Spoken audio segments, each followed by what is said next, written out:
Hello students, आज हम बात करने वाले हैं एक बहुत ही इंपॉर्टेंट टॉपिक पे। जो टॉपिक है वो है हमारा law of total probability.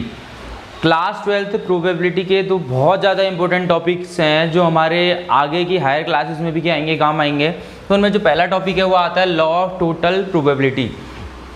Law of total probability क्या कहता है, देखो मैं आप लोगों को एक एग्जाम्पल से सबसे पहले लॉ ऑफ टोटल प्रोबेबिलिटी कहाँ पे अप्लाई होगा ये समझाता हूँ। देखो हमारे पास दो टॉपिक्स हैं एक जैसे, एक है लॉ ऑफ टोटल प्रोबेबिलिटी और एक है बेस थ्योरम। ये टॉपिक सबसे ज़्यादा कंफ्यूजिंग टॉपिक्स हैं, यानी अगर हमारे पास कोई क्वेश्चन आता है तो उस क्वेश्चन में क्या होना है, हमारे पास होगा क्या कि हम ये कन्फ्यूजन में रहेंगे कि ये टॉपिक हमारा बेस थ्योरम का है या क्वेश्चन हमारा टोटल प्रोबेबिलिटी का है। तो एक एग्जांपल से समझते हैं कि ये क्वेश्चन हम कैसे आइडेंटिफाई करेंगे कि टोटल प्रोबेबिलिटी का है या लॉ ऑफ टोटल प्रोबेबिलिटी का है या बेस थ्योरम का है। देखो सपोज करिए दो स्कूल्स है हमारे पास, एक स्कूल है ए, एक स्कूल है बी, ठीक है। यहाँ पे बॉयज़ हैं 50 और यहाँ पे गर्ल्स हैं 20, ठीक है। यहाँ पे गर्ल्स हैं 30 और यहाँ पे बॉयज़ है 25। दो स्कूल्स हैं हमारे पास, एक है ए एक है बी। यहाँ पे गर्ल्स फर्स्ट स्कूल जो है ए स्कूल जो है उसमें 20 गर्ल्स 50 बॉयज़, यहाँ पे गर्ल्स 30 गर्ल्स और 20 बॉयज़ हैं। अब अगर आपको क्वेश्चन में क्या पूछता है, अगर आपको क्वेश्चन में पूछता है कि हमने एक बॉय सेलेक्ट करना है, क्या सेलेक्ट करना है, बॉय सेलेक्ट करना है, तो बॉय के सिलेक्शन की प्रोबेबिलिटी क्या होगी। अगर हमें बॉय के सिलेक्शन की या गर्ल के सिलेक्शन की प्रोबेबिलिटी पूछता है तो इट मीन्स ये लॉ ऑफ टोटल प्रोबेबिलिटी है। कैसे, देखो जब भी हम ऐसा कुछ होगा, देखो बॉय और गर्ल तो दोनों स्कूल्स में है हमारे, तो हमें ऐसा तो कहीं पे नहीं दिया है कि पहले स्कूल का बॉय होना है या सेकंड बी स्कूल का बॉय होना है। तो हमने क्या करना है, देखो हम इस स्कूल का भी बॉय सेलेक्ट कर सकते हैं। मींस पहले हम क्या सेलेक्ट करेंगे, स्कूल ए। पहले तो मैं ए स्कूल में जाऊंगा, पहले मैं स्कूल सेलेक्ट करूंगा, रेंडमली मैंने सेलेक्ट किया पहला स्कूल सेलेक्ट करने के बाद तब जाके मैं यहाँ पे किसको सेलेक्ट करूंगा, बॉय को सेलेक्ट करूंगा। यानी पहले स्कूल सेलेक्ट होगा देन वहाँ से बॉय सेलेक्ट होगा। अब ऐसा भी तो हो सकता था कि मैं कौन सा स्कूल सेलेक्ट करूं, बी स्कूल सेलेक्ट करूं, फिर यहाँ से क्या मैं सेलेक्ट करूं, बॉय सेलेक्ट करूं। ठीक है, रिपीट कर रहा हूँ, देखो पहले मुझे स्कूल सेलेक्ट करना पड़ेगा देन मुझे बॉय सेलेक्ट करना पड़ेगा। हो सकता है कि मुझे बॉय सेलेक्ट करना पड़े और सॉरी बी स्कूल सेलेक्ट करना पड़े देन मुझे क्या सेलेक्ट करना पड़े, बॉय सेलेक्ट करना पड़े। तो यानी हर केस के नंबर ऑफ बॉयज़ की प्रोबेबिलिटी अलग अलग होगी और हम फाइनली जब बॉय के सिलेक्शन की प्रोबेबिलिटी फाइंड करेंगे तो पहले वो ए स्कूल के बॉय की प्रोबेबिलिटी आएगी, देन वो बी स्कूल के बॉय की प्रोबेबिलिटी आएगी, देन हम उसको क्या करेंगे, ऐड करेंगे। तो इस केस में हमारा क्या अप्लाई होने वाला है, लॉ ऑफ टोटल प्रोबेबिलिटी। अगर यहीं पे ये क्वेश्चन ऐसा होता, क्या बॉय सिलेक्शन के प्लेस पे मुझसे बोलता कि एक रैंडम हमने बॉय सेलेक्ट किया, केस यही है, इतने ही बॉयज़ हैं इतने ही गर्ल्स यहाँ पे भी हैं और ए और बी दो स्कूल्स हैं, मेरे से बोला जाता कि हमने एक बॉय सेलेक्ट कर लिया है, यानी ये डन। यानी मैं गया, मैंने कुछ नहीं देखा, मैंने बॉय क्या कर लिया, एक बॉय सेलेक्ट कर लिया और एक स्टूडेंट सेलेक्ट किया और वो क्या था, बॉय था। एक स्टूडेंट सेलेक्ट करने के बाद अगर वो बॉय होता है और उसकी मुझसे पूछा जाता है कि प्रोबेबिलिटी किसकी फाइंड करो, ए स्कूल की प्रोबेबिलिटी फाइंड करो। यानी दो स्कूल्स हैं हमारे पास, उसमें कुछ बॉयज़ और स्कूल गर्ल्स हैं, मैंने एक रैंडम एक स्टूडेंट सेलेक्ट किया और क्या निकलता है, बॉय निकलता है। और मुझसे पूछा जाता है कि ये जो बॉय है वो स्कूल ए का है या स्कूल बी का है। तो जब हमें स्कूल ए या स्कूल बी टाइप की चीज़ें पूछी जाती हैं तो वो हमारा किससे मिलेगा, बेस थ्योरम से मिलेगा।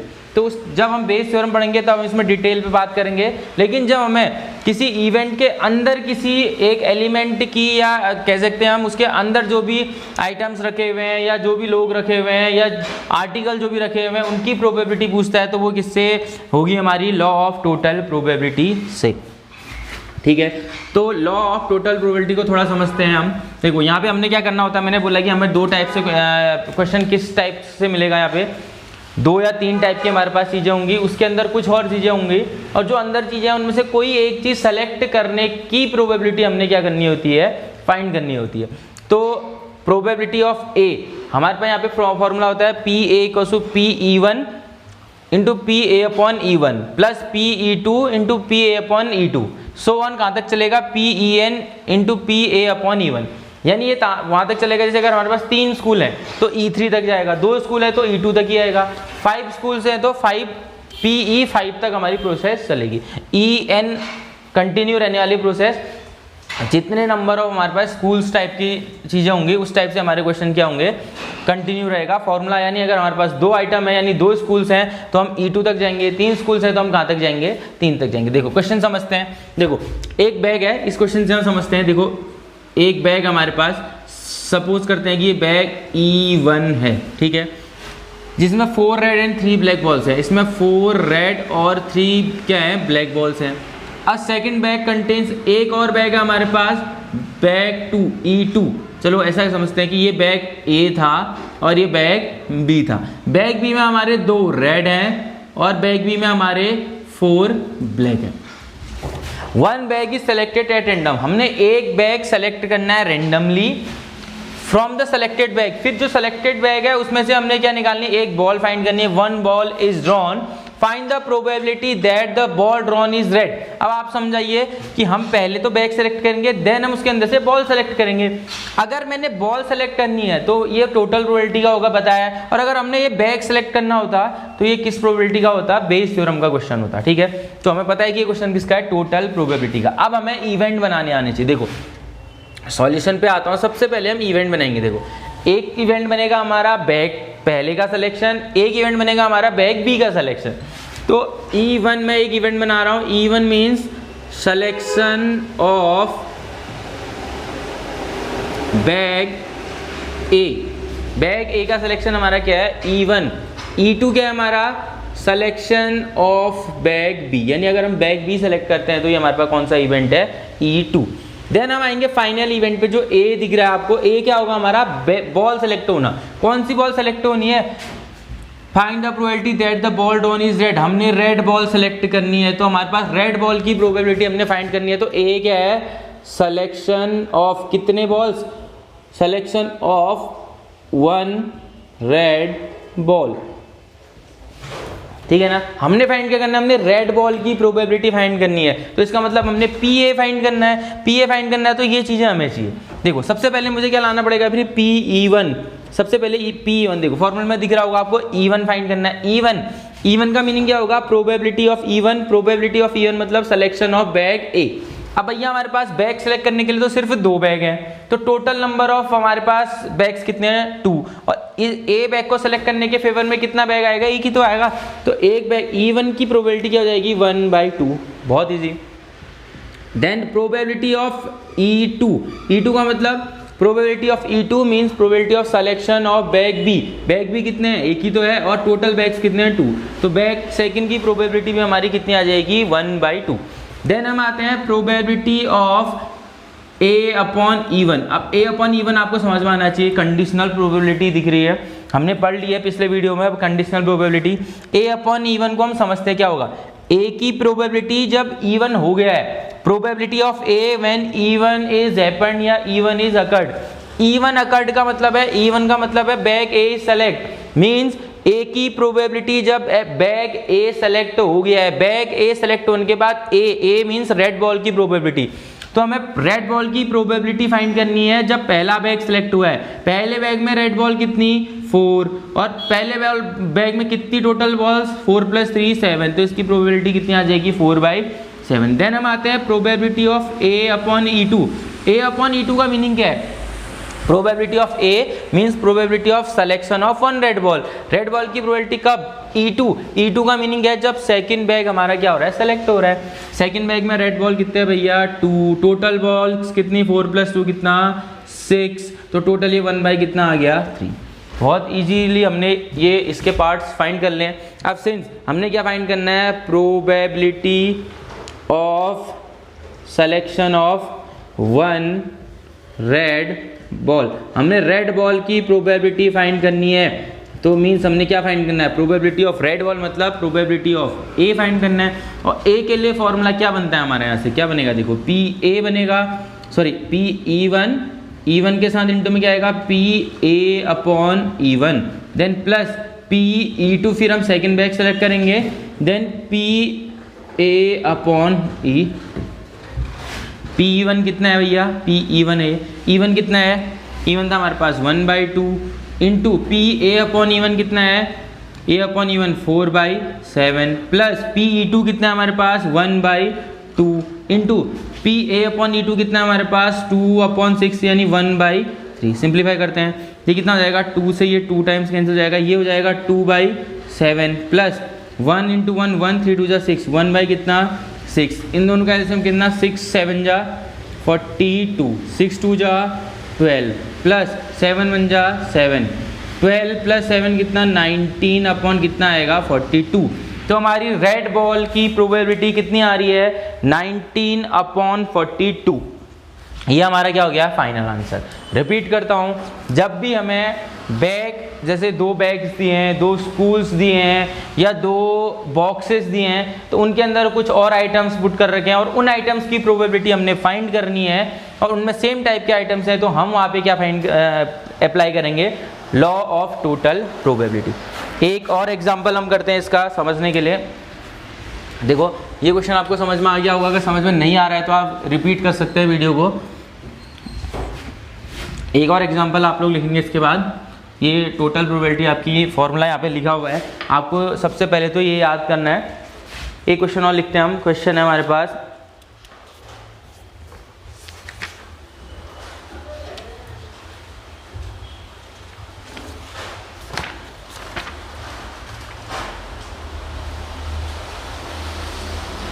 Find the probability of, question है find the probability of, question भी लिख लेना आप साथ में, find the probability of drawing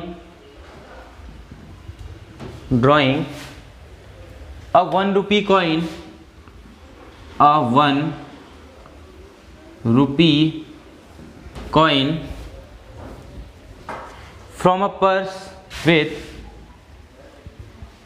from a purse with 2 compartments, with 2 compartments, short में लिख लिया कंपार्टमेंट को, कंपार्टमेंट one of which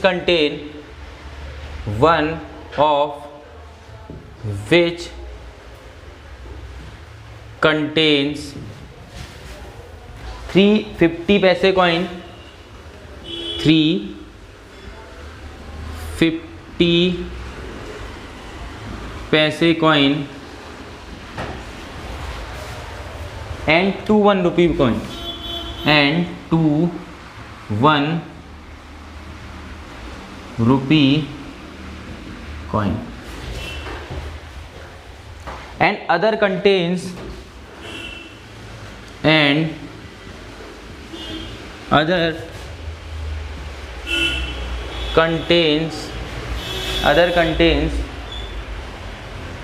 250 पैसे coins, 250 पैसे coins, 250 पैसे coins and 3 1 rupee coins, and 3 1 rupee। देखो समझते हैं क्वेश्चन को। क्वेश्चन क्या है, find the probability of drawing a 1 rupee coin. देखो हमने प्रोबेबिलिटी इसकी फाइंड करनी है, किसकी, 1 rupee कॉइन की प्रोबेबिलिटी हमने फाइंड करनी है। सबसे पहली चीज जिसकी हमने प्रोबेबिलिटी फाइंड करनी है वो क्या बनेगा हमारा ए, ठीक। फ्रॉम अ पर्स, एक पर्स है हमारे पास विद 2 कंपार्टमेंट, सेम बात है भैया, एक कंपार्टमेंट ये हो गया, उसका एक कंपार्टमेंट ये हो गया, वही सेम बैग टाइप की चीज़ें, एक बैग 2 बैग, एक स्कूल 2 स्कूल, ठीक है। With 2 compartment, one of which, जिसमें से एक में कंटेन हो रहे हैं कितने 350 पैसे कॉइन, यानी इसमें 3 50 पैसे वाले कॉइन्स हैं, एंड 2 1 rupee कॉइन, और 1 rupee वाले कितने हैं 350 पैसे कॉइन्स हैं और 2 1 rupee वाले कॉइन है, ठीक है। एंड अदर कंटेन्स, जो दूसरा कंपार्टमेंट है 250 पैसे कॉइन्स, 2 इसमें कितने हैं 50 पैसे वाले कॉइन्स हैं और 3 1 rupee कॉइन, और 3 इसमें क्या है 1 रुपी कॉइन। यहाँ पे 3 1 रुपीज़ वाले क्या है, कॉइन है। हमने फाइंड क्या करना था, ड्रॉइंग अ 1 रुपी कॉइन। हमें क्या कहते हैं 1 रुपी कॉइन की प्रोबेबिलिटी फाइंड करनी है। अब आप लोग को समझ में आना चाहिए, पहले ये बैग सेलेक्ट होगा, फिर इसके अंदर के 1 रुपी कॉइन सेलेक्ट होंगे, या ये बैग सेलेक्ट होगा, इसके अंदर के 1 रुपी कॉइन्स सेलेक्ट होंगे। तो सेम थिंग हम यहाँ पे क्या करेंगे, देखो एक तो बनेगा हमारा इवन, पता है आपको इवन मतलब पहला बैग, यानी यहाँ पे पहला कंपार्टमेंट। तो यहाँ पे क्या लिखूंगा, selection of first compartment in the purse. ठीक हो गया, पहले कंपार्टमेंट का। E2 क्या हो जाएगा फिर, selection of second compartment, second compartment की का इवेंट बन जाएगा। और A क्या होगा हमारा, probability of drawing a 1 rupee coin, तो सिलेक्शन ऑफ 1 रुपी कॉइन। तो ये 1 रुपी कॉइन की प्रोबेबिलिटी फाइंड करनी है हमने, तो A हमने क्या ले लिया, 1 रुपी कॉइन। हमें पता है फॉर्मूला इसके अकॉर्डिंग अप्लाई होना है, तो सबसे पहले हमने इवन निकालना है, तो हमने अप्लाई किया P1 का मतलब हो गया प्रोबेबिलिटी ऑफ इवन, और प्रोबेबिलिटी ऑफ इवन मतलब सिलेक्शन ऑफ फर्स्ट कंपार्टमेंट। अब हमारे पास 2 ही तो कंपार्टमेंट है, 2 कंपार्टमेंट है, तो पहले के सिलेक्शन की प्रोबेबिलिटी 1/2 होगी बहुत ईजिली। प्रोबेबिलिटी ऑफ E2 का मीनिंग हो गया probability of selecting second compartment. Second compartment हमारा कितने कंपार्टमेंट, 2 है, तो सेकंड के लिए भी 1 क्या हो जाएगा, 2। देन हम आ जाएंगे probability of A upon even का मतलब selection of 1 rupee coin.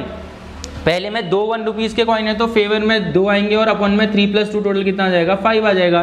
Then probability of A upon E2, इसका मतलब क्या हो गया, probability of selection 1 rupee coin. कब, जब सेकंड कंपार्टमेंट है, तो इसमें कितने 1 रुपी कॉइन है, 3, और टोटल 3 + 2 कितना हो जाएगा, 5। फॉर्मूला अप्लाई करना है, वहाँ आता है सिंस क्या, प्रोबेबिलिटी ऑफ A का मतलब हो गया probability of selecting 1 rupee coin. क्या होगा फिर, probability of selecting 1 rupee coin. तो 1 रुपी कॉइन की प्रोबेबिलिटी हमने फाइंड करनी है, तो उसके लिए फॉर्मूला क्या बनेगा, PA upon even, then plus probability of मैं मिस्टेक कर रहा हूँ, probability of E1 A upon even, probability of E2 into probability of A upon E2। E1 की probability 1/2 into A upon even 2/5 plus E2 की probability 1/2, A upon E2 कितना 3/5। Repeat कर रहा हूँ, E1 की 1/2, A अपॉन इवन 2/5, E2 1/2, ये 3/5। Simplify कर लेते हैं, देखो 2 से 2 कैंसिल हो जाएगा, तो यहाँ पे आ गया भैया 1/5। फिर हो जाएगा प्लस, ये कितना हो जाएगा, 3 1 जा 3 अपॉन 5 2 जा 10। फिर से एलसीएम ले लिया, थोड़ा मिस्टेक कर लिया मैंने, मिस्टेक क्या कर ली, यहाँ पे कैंसिल नहीं करना चाहिए था। चलो 10 और ये 10 है, 5 2 जा 10, तो यहाँ पे फिर से 2 आ जाएगा, प्लस यहाँ पे कितना आ जाएगा 3 + 2 कितना हो जाएगा, 5 हो जाएगा। 5 अपॉन 10 बोले तो ये कितना आ गया 1/2। तो हमारे इसकी प्रोबेबिलिटी कितनी आ रही है, 1/2। बहुत सिंपल सा ये क्वेश्चन है, और इस क्वेश्चन को आप फिर से रिपीट करके देख सकते हैं कि क्या इसका सॉल्यूशन, कैसे हमने इसका सॉल्यूशन किया हुआ है। कुछ एग्जांपल्स और लेके चलते हैं, एक और एग्जांपल आप लोग करोगे, और आपने इसकी प्रैक्टिस बहुत ज़्यादा करनी पड़ेगी। टोटल प्रोबेबिलिटी के क्वेश्चन पहले सेलेक्ट करने हैं, देन उनको आपने सॉल्व करना है। ठीक, एक क्वेश्चन और है, लिखते हैं, चलो देखो। अ बैग कंटेन्स, CBSE 2015 में आया हुआ क्वेश्चन है। अ बैग कंटेन्स, क्वेश्चन 3, अ बैग कंटेन्स, एक बैग हमारा कंटेन कर रहा है, एक मिनट,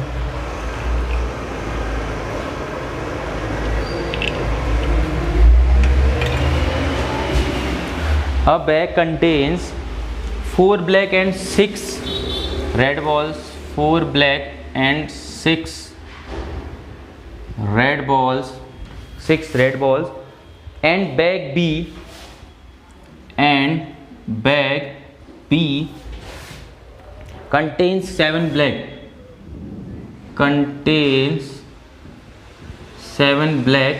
and 3 red balls। थोड़ा राइटिंग का इश्यू आ रहा है तो समझना आप। And 3 red balls, a die is throne,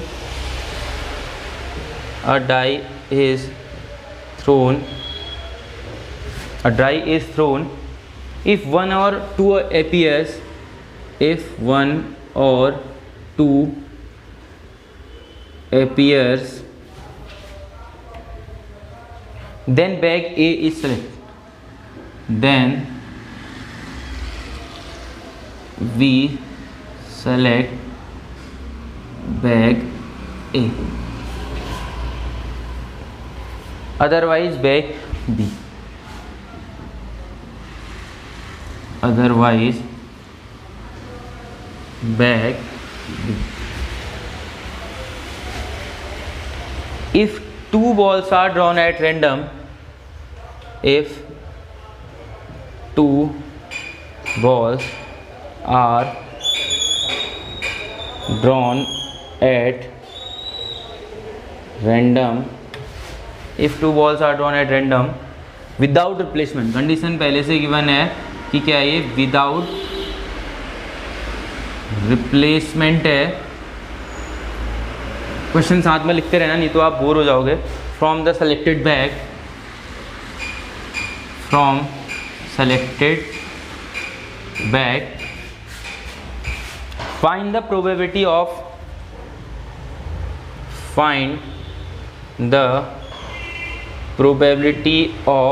find the probability of one of them being red, one of them being red and another is black. Another is black. देखो समझते हैं, बहुत इजीली क्वेश्चन। एक बार आप लोग क्वेश्चन और समझेंगे। देखो क्वेश्चन क्या है, अ bag is contains 4 black and 6 red ball. यानी हमारे पास पहले बैग में क्या है, 4 रेड और 6 ब्लैक बॉल्स हैं। तो जैसे हम बनाते आ रहे हैं वैसे बना लेते हैं। एक बैग ए है, उसमें हमारे पास 4 रेड और हमने कितना कर लिया, 6 ब्लैक बॉल्स बना ली। And another bag contains 7 black, इसमें 7 ब्लैक हैं और 3 के हमारे पास रेड बॉल्स हैं। 4 ब्लैक 6 रेड फर्स्ट में, 4 ब्लैक एंड 6 रेड फर्स्ट वाले में, और सेकंड में 7 black and 3 red. A die is thrown, एक डाई हम उसके पास थ्रो कर रहे हैं कि 1 और 2 अपीयर्स। अगर 1 और 2 हमें दिखता है तो हम पहला बैग सेलेक्ट करेंगे, then we select bag A, otherwise bag B. अगर हमारा 1 और 2 नहीं अपीयर होना है किसमें, डाई में, तो हम बैग बी को क्या करेंगे, सेलेक्ट करेंगे। If 2 balls are drawn at random, अगर हम 2 बॉल्स को रेंडमली सेलेक्ट कर रहे हैं विदाउट रिप्लेसमेंट, अब रिप्लेसमेंट नहीं करेंगे तो 1 बाय 1 सेलेक्ट करेंगे। From selected bag find the probability of one of them being red and another is black. तो हमें फाइंड करना है कि एक बॉल क्या होगी, रेड होगी, दूसरी क्या होगी, ब्लैक होगी। ठीक है ना। तो सिंपली हम इस क्वेश्चन को सॉल्व करते हैं। देखो होना तो हमारा फाइनली बैग ही सेलेक्ट है, रिपीट कर रहा हूं मैं। देखो यहां से हमने क्या फाइंड करना है, हमने प्रोबेबिलिटी फाइंड करनी है, probability of one of them being red and another is black. तो हमारा ए तो ये हो जाएगा कि एक रेड और एक ब्लैक बॉल आने की प्रोबेबिलिटी हमने फाइंड करनी है। अब रेड और ब्लैक तो बैग्स के अंदर ही है ना, एक बैग ए है एक बैग बी है, तो 2 बैग्स के अंदर के चीज़ों की मैंने प्रोबेबिलिटी फाइंड करनी है। तो इट मीन्स कि ये टोटल प्रोबेबिलिटी का क्वेश्चन है। लेकिन अब यहाँ पे बैग सीधे सीधे सेलेक्ट नहीं हो रहा है, मतलब 2 ऑप्शन नहीं है हमारे पास 6 ऑप्शन है। क्यों? क्योंकि जो बैग का सिलेक्शन है वो किस पे डिपेंड करना है, डाइस पे। अगर हमारा बैग का सिलेक्शन डाई पे डिपेंड कर रहा है तो डाई पे क्या आता है, 1 आता है, 2 आता है, 3 आता है, 4 आता है, 5 आता है और 6 आता है। यानी हमारे पास 6 ऑप्शन हैं। ये पहले के 2, अगर 1 और 2 हमें अपीयर हो रहा है तो हम बैग ए सेलेक्ट कर रहे हैं, और 3, 4, 5, 6 हो रहा है तो हम क्या सेलेक्ट कर रहे हैं, बैग बी सेलेक्ट कर रहे हैं। तो पहली चीज है इवन का मतलब पहला बैग सेलेक्ट होना ही है, लेकिन उसको हम लिखेंगे क्या, इफ 1 और 2 अपीयर्स। तो इसका मतलब है कि इफ डाई शोज, डाई क्या शो करेगा हमें, 1 और 2, और E2 क्या हो जाएगा हमारा E2 क्या हो जाएगा, डाई शोज, डाई हमें क्या शोज कर रहा है, 3, 4, 5 एंड 6। यानी डाई हमें क्या शो करेगा, 3, 4, 5 एंड 6। और ए क्या बनता है हमारा, देखो अब आप लोग समझो कि ए क्या है, ए क्या बन सकता है हमारे यहाँ पे, ए क्या होगा, getting 1 red and 1 black.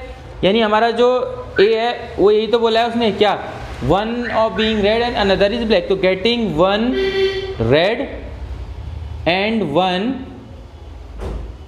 Black ball.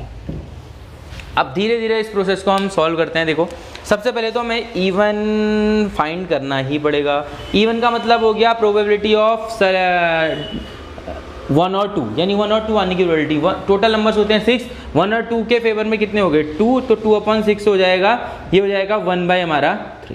ठीक है, देन हम फाइंड करेंगे प्रोबेबिलिटी ऑफ E2। E2 का मतलब क्या हो जाएगा, probability of selecting 3, 4, 5 and 6। Favour में आ गया 4 में आ गया 6, तो ये हो जाएगा 2 2 जा 4, 2 3 जा 6, तो ये आ जाएगा E2 की प्रोबेबिलिटी आ गई हमारी 2/3। देन हमने फाइंड करना है प्रोबेबिलिटी ऑफ A/E1। अब A/E1, A की प्रोबेबिलिटी जब E1 हो रहा है, E1 का मतलब 1 और 2 आ रहा है, और जब 1 और 2 आ रहा है तो हम बैग फर्स्ट सेलेक्ट करेंगे, यानी इस वाले बैग की बात होगी अभी। ठीक है, अब हमने एक क्या सेलेक्ट करना है, ब्लैक सेलेक्ट करना है, और एक हमने क्या सेलेक्ट करना है, रेड सेलेक्ट करना है। तो अब भैया एक ब्लैक सेलेक्ट करेंगे तो ब्लैक तो हम 4 में से सेलेक्ट करेंगे ना, तो 4 में से एक का सिलेक्शन होता है 4C1 इंटू 6 में से एक का सिलेक्शन होता है 6C1। देखो ये एक सेलेक्ट हो गया रेड में से, एक सेलेक्ट हो गया ब्लैक में से, टोटल कितने से सिलेक्ट हो रहे हैं 6 + 4 10 में से होते हैं, देन इट इज 10C2। ये हमें सॉल्व करना आना चाहिए। कितना होता है भैया 4C1 और कितना होता है 6C1, 4C1 4 होना चाहिए ना, 4 और 6C1 कितना होना चाहिए 6, और 10C2 कितना होगा, फिर कितना होगा 10C2। 10C2 को सॉल्व कर लेते हैं। देखो 10 फैक्टोरियल अपॉन क्या होगा 2 फैक्टोरियल इंटू 10 - 2 कितना हो जाएगा 8 फैक्टोरियल। 10 फैक्टोरियल को हम लिखेंगे 10 × 9 × 8 फैक्टोरियल, और अपॉन में कितना आ जाएगा 2 × 8 फैक्टोरियल। ये कैंसिल हो जाएगा, ये 2 5 जा 10 हो जाएगा, तो यहाँ पे आ जाएगा हमारा 5 × 9। ठीक है, तो ये हमारा कैंसिल हो गया। टोटल क्या आएगा, देखो 2 से इसको हम कैंसिल नहीं कर सकते, 3 2 जा 6, 3 3 जा 9, तो ये हो जाएगा 4 2 जा 8 और अपॉन में 5 3 जा 15। तो प्रोबेबिलिटी ऑफ A/E1 तो हमारी कितनी आ जा रही है 8 अपॉन कितनी आ जा रही है 15 आ जा रही है। अब हम फाइंड करेंगे प्रोबेबिलिटी ऑफ A/E2। A/E2 का मीनिंग क्या हो गया, A की probability means selection of 1 red ball and 1 black ball, इसकी प्रोबेबिलिटी हमने फाइंड करनी है E2। E2 का मीनिंग है हम सेकंड बैग सेलेक्ट करेंगे। अब सेकंड बैग में से एक रेड और एक व्हाइट एक ब्लैक सेलेक्ट करनी है। ब्लैक कितनी है भैया 7, तो 7 में से एक ब्लैक मतलब होता है 7C1 इंटू, और 3 में से एक रेड मीनिंग होता है 3C1, और अपॉन में कितना हो जाएगा 10C2 इक्वल टू 7C1 कितना होता है हमारा 7C1 7 होगा, 3C1 हमारा कितना होगा 3 होगा, और अपॉन में 10C2 हमने सॉल्व किया था वो कितना आया था 5 × 9 आया था। सॉल्व करते हैं 3 3 जा ये 9 हो जाएगा, और ये 7 अपॉन कितना आ जाएगा 5 3 जा 15। एक बार समझ लो आप कितना आ रहा है 7 अपॉन कितना आ रहा है 15 आ रहा है। देन हमें पता है रिक्वायर्ड प्रोबेबिलिटी हमारी क्या होनी है। इस क्वेश्चन को यहाँ पे इरेज कर लेते हैं, यहाँ पे हम इसका सॉल्यूशन करेंगे।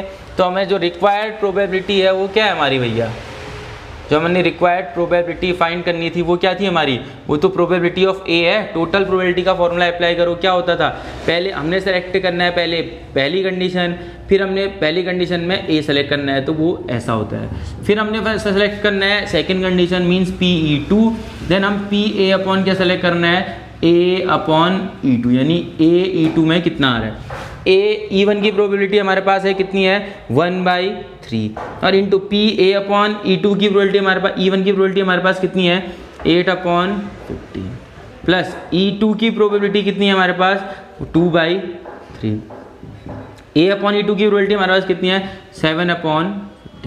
कुछ कैंसिल करना नहीं है यहाँ पे, 8 1 जा 8 अपॉन 15 3 जा 45, प्लस 7 2 जा 14, और अपॉन में 15 3 जा 45, ऐड कर लो 14 + 8 कितना होता है 22, और अपॉन में कितना हो जाएगा 45। सिंप्लीफाई हो रहा है क्या, नहीं हो रहा है, 22/45, ये हमारा आंसर हो जाएगा फाइनल। कितना आ रहा है 22/45, इसका क्या है करेक्ट आंसर है। तो आपको समझ में आया होगा कि टोटल प्रोबेबिलिटी के क्वेश्चन हमने कैसे करने हैं। ये इसके बेसिक से क्वेश्चन थे। एक वीडियो में बेस थ्योरम पढ़ाने के बाद, इसके बाद जो हमारा नेक्स्ट वीडियो आएगा वो आएगा बेस थ्योरम का, और देन बेस थ्योरम में भी हम 3 या 4 क्वेश्चन से बेस थ्योरम को समझेंगे। देन हम एक एक वीडियो बाद में उसकी और लेके आएंगे जिसमें हम इसके कुछ और क्वेश्चन करेंगे, और बेस थ्योरम की एक और वीडियो आएगी जिसमें हम बेस थ्योरम के कुछ और इंपॉर्टेंट क्वेश्चन या CBSE के क्वेश्चंस को करेंगे। तो आप नेक्स्ट वीडियो को देखिए इसके बाद, जिसमें हम पढ़ने वाले हैं क्या बेस थ्योरम।